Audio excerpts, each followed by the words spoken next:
Superbike School UK. Today we'll uncover the secrets of Keith Code, catch up with racer Al Fagan, and Derek and I hit our markers and learn what it takes to ride like Pedrosa. The California Superbike School is a brainchild of one man, Keith Code. The basic idea of the school being, if you're faster in the corner, you'll be faster all round. I didn't really start to train people for professional racing until the end of 1980.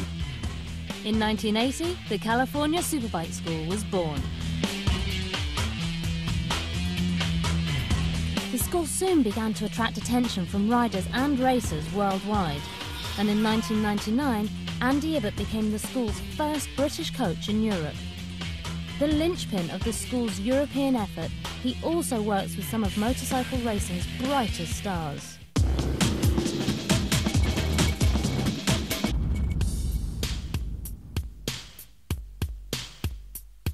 Join me, Sheila Nair, as we follow three very different riders through the school. Al Fagan, bike journalist and supersport racer, is no stranger to the track. Derek Redmond, 400-metre Olympian, is looking to take his track riding to the next level. And then there's me. I just want to go faster. Track day advice just hasn't cut it for me, so I'm looking to Andy to change my riding for good.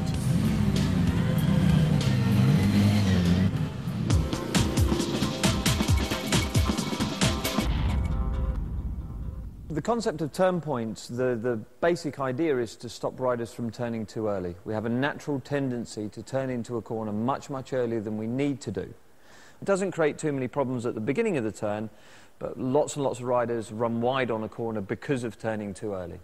All right then, so, it's going to sound like a very simple question. How do you know it's time to turn in?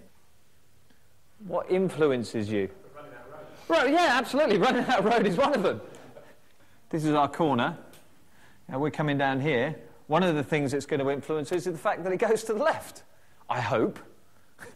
Okay, so in this area here, we call the no-go zone.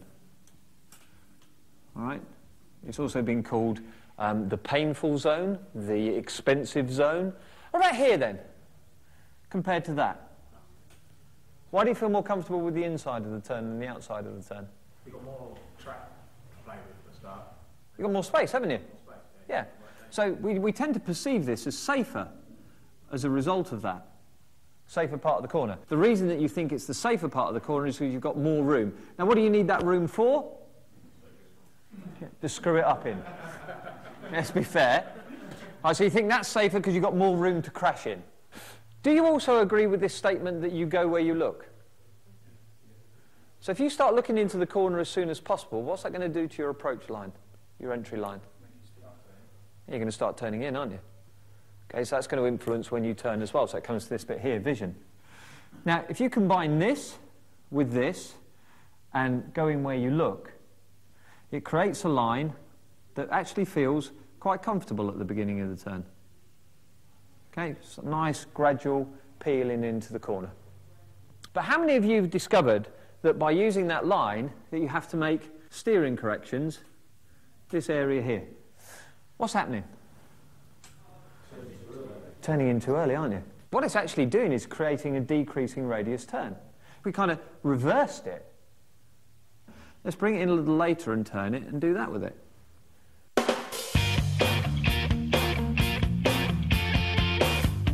It's not all classroom though. Derek and I still have to put it into practice under the watchful eyes of our coaches, Johnny Hayes and Badger.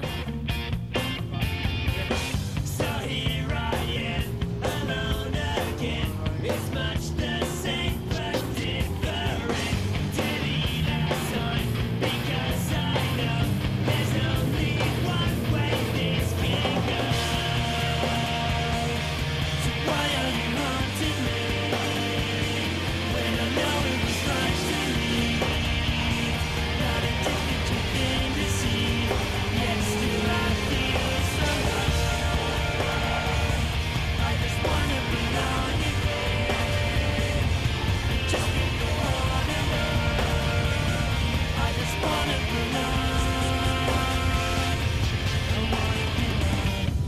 thought you knew what the California Superbike School was. Coming up next, we meet its creator. Let's take it back to the old school. Let's take it back to the old school. Keith, he's an inspiration, absolutely. I still wonder at how he actually developed the technology. Very Californian, so quite laid back and chilled, but very focused on what he's doing as far as the riding's concerned, and always striving to find out more and more and more. Well, without Keith, this wouldn't be here. You know, he's devoted 25, 30 years of absolute hard work and graft to discover this art of cornering. Let's take it back to the old school. When the school started in 1980, the idea was to continue the training stuff that I had started about 5 years earlier than that. The research project basically started about 1976 while I was racing myself in the mid-70s to train other people who were riding. The guys would come to me at my house, you know, and I'd spend a day with them and we'd rattle around and go through some written material that I had jotted down from my own observations, and then we'd get through that material so that I was sure they understood it, and then we'd come out to the track. I was really proud of it, I have to say. I was getting an average of 7 seconds a lap improvement. So I got kind of interested in it, and I thought, oh, okay, this looks like it works, because everybody was making improvements. Right. And then what I'd see with them and so on, I'd try to bring it to the school, you know. And I was still in the process of trying to observe what was going on. You know, I had written the first A Twist of the Wrist book in 1982, and there wasn't anything else out there, which is really the reason I started. Yeah. These guys know, and they're just not telling me, right? I would ask questions, and here's some guy, you know, he's a pretty fast guy, or he's a famous fast guy, you know. You go over and you try to ask a serious question about, so, you know, when you're like coming up to a corner, you're doing this thing, and you're like, right, you know, what, you know, tell me about that. More gas, less brake, you know, or something silly like that. And I go, nah, there's got to be something more here.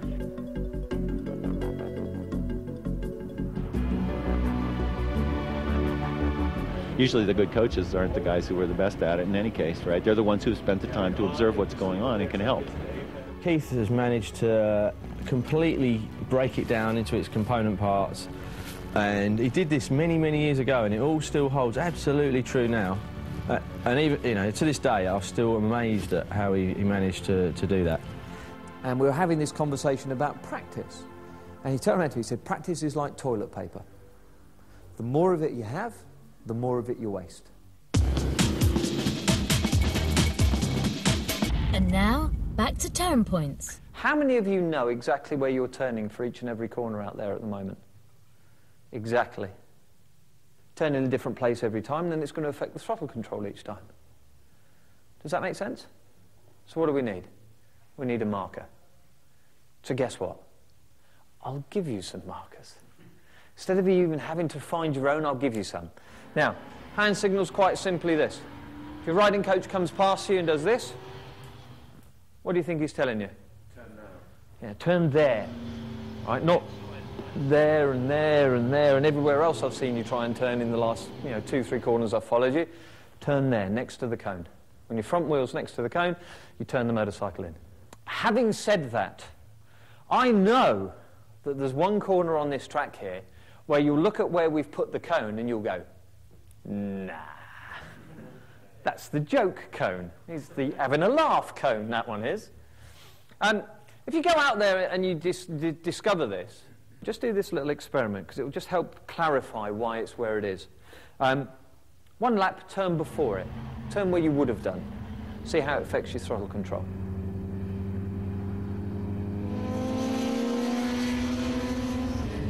Next lap, turn next to it.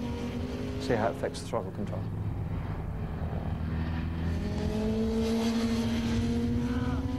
Last lap, or third lap, turn half a bike length beyond it. Okay, see how it affects your throttle control. You'll be quite surprised, and it will help you certainly register in your mind why it's where it is. Okay? The idea is to turn later to straighten the line, and then we get all the benefits of the line being straightened. We don't have to turn it that much later, but it does need to be later, and we do need to know where we're going to turn to overcome all those survival reactions of turning early. Leicestershire Police gave me a statistic a couple of years ago. 98% of the accidents they had that involved a motorcycle on its own, with no other vehicle involved, 98% were people running wide on the exit of the turn because they'd turned in too early. Okay, so, we're on a racetrack today, but this is absolutely an important rule for you to use out on the road as well.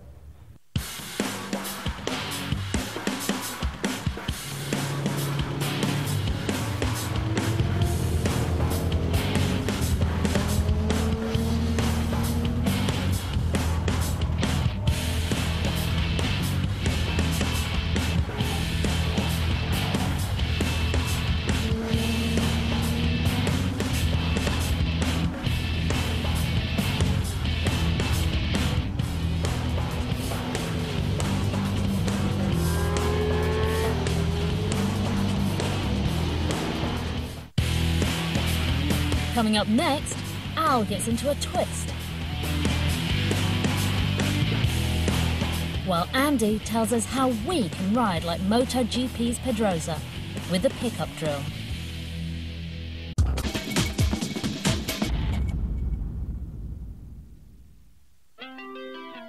Welcome back to part 2. In this half, we'll catch up with Al's antics on the lean bike. And Andy Ibbott sits us all down for some sagely advice. But first, want to ride like a GP god? You'll need the pickup drill.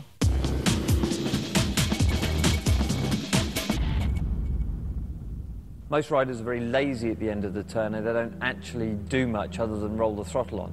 The pickup drill allows them to roll the throttle on harder, get more drive out the turn. In wet conditions, it allows them to control a slide if they have one. It's a very beneficial drill, and it allows them to have something to do at the end of the turn, not just at the beginning of the turn and the middle of the turn. Okay, this is going to be my motorcycle. Okay, so here in the turn, the bike's already coming up out of the corner. What I'm going to do is I'm just going to quicken that last bit. But I kept my body still. If you ride the bike upright, you don't hang off, you're here. Okay, you're coming out of the turn, the bike's coming upright, you're going to push the bike away. You're going to keep your lean angle so you can get more drive. So what do you do to get the bike to go in? Let's say right-hand turn, which bar do you push on? Right. Okay, so how are you going to make the bike come out? Push the left. No. Push the right. Push the one in the middle. Okay, if you push the inside bar to make it go into the turn. Push the outside bar. No, if you push the outside bar, look what's going to happen. You're here, you're going to try and push on the outside bar. Good. You're going to pull on the inside bar. It's exactly the same thing, but you've got control here by pulling on the inside bar. By pushing on the outside bar, your arm's extending. It's not going to be as effective. But pulling on the inside bar is going to bring the bike up.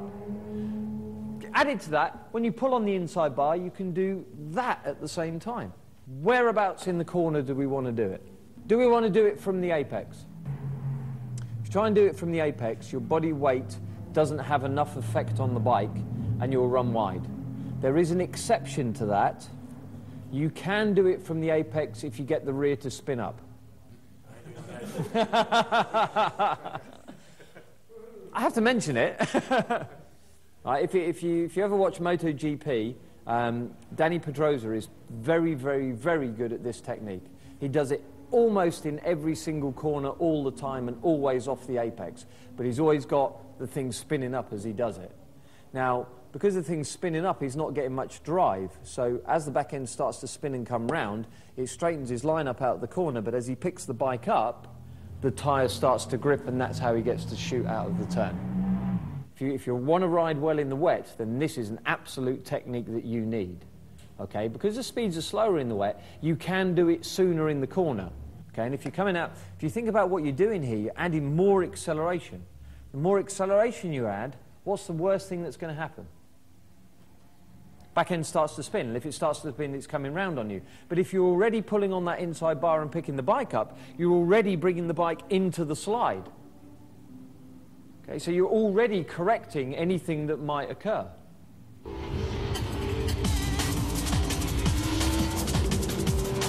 Right, pick the bike up when it's sliding. Okay, time for us all to give it a go.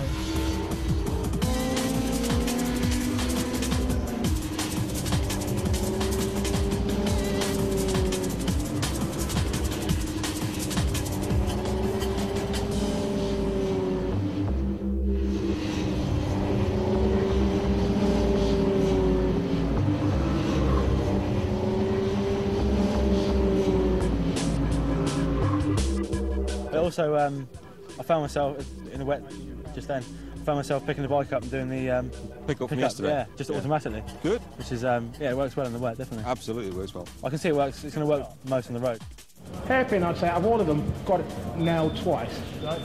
And it is. It's a nice feeling when you get it up, and you know it does go. Did you feel it when it starts to push big time? I tell you, I'm ready for it. Nettie's not. I was like, I'm up on that next right straight away, yeah. And I literally and off again because I was right there. Where before, I was almost at a stage where I could change gear. We'll come back to the pickup drill later, but now Al gets all bent out of shape. This bike is probably the most famous bike at the school.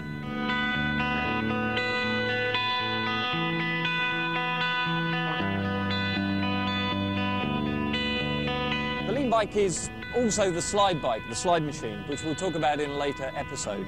The purpose we have in the earlier levels is to use this as the lean bike. Now, as the lean bike, we use this to ensure that everybody's body position is correct on the bike and that they're looking in the right place. The rider rides round on this bike in a circle, and it gives us, the coaches, a very, very clear, obvious understanding of exactly what the rider's doing while they're trying to hang on to the bike.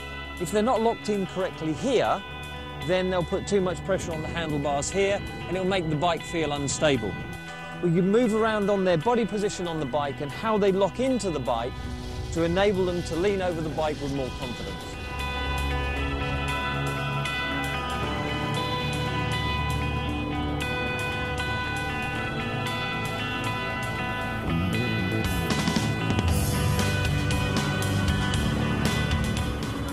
Go faster and put it on your knee, I don't mind.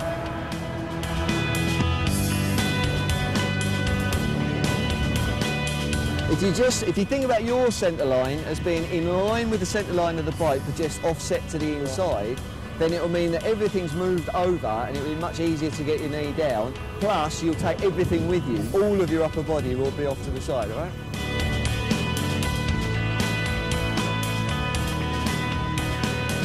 I'm going to turn him round because he's getting dizzy.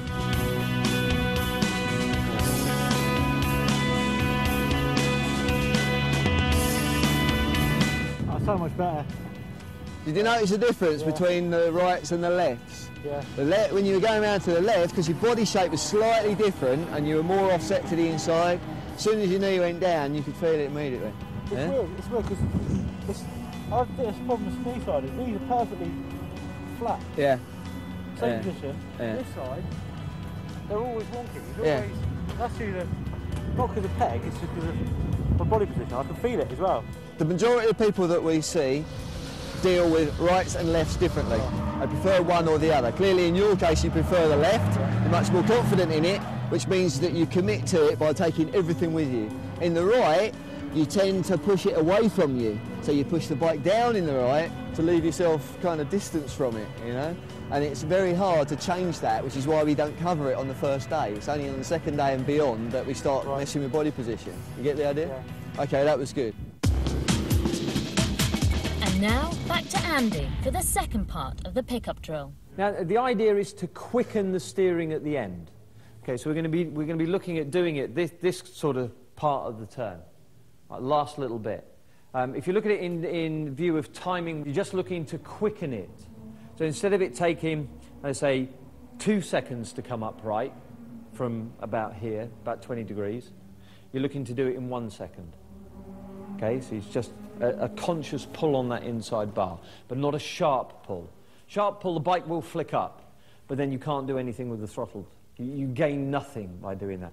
It's just going gradually, gradually, gradually, gradually, quicker. Okay, hand signal from your coach on this particular drill is just demonstration. Okay, so if he rides past you, taps the back of his bike, follow me, watch as he comes out the turn, he's going to do boom, like this. May even just jump away from you initially. Okay, this is a great technique. You know, you get people out here coming out the hairpin on like real torque monsters like Ducatis, 1098s, 999s. Okay, and you come out of there on an R6 and you go like that, and they go, whoo, you just out-accelerate them. Okay, go and have some fun then. Sliding the bike may sound like fun, but this is gonna take some practice.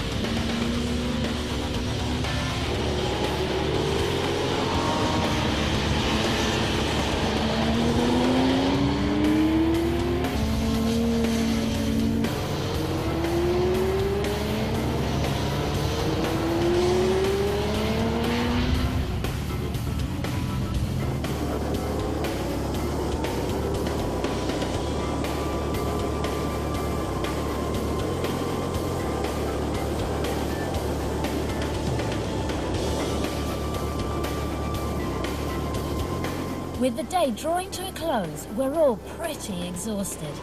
But it's not over yet. Next, we all sit Andy down for a debrief on our progress.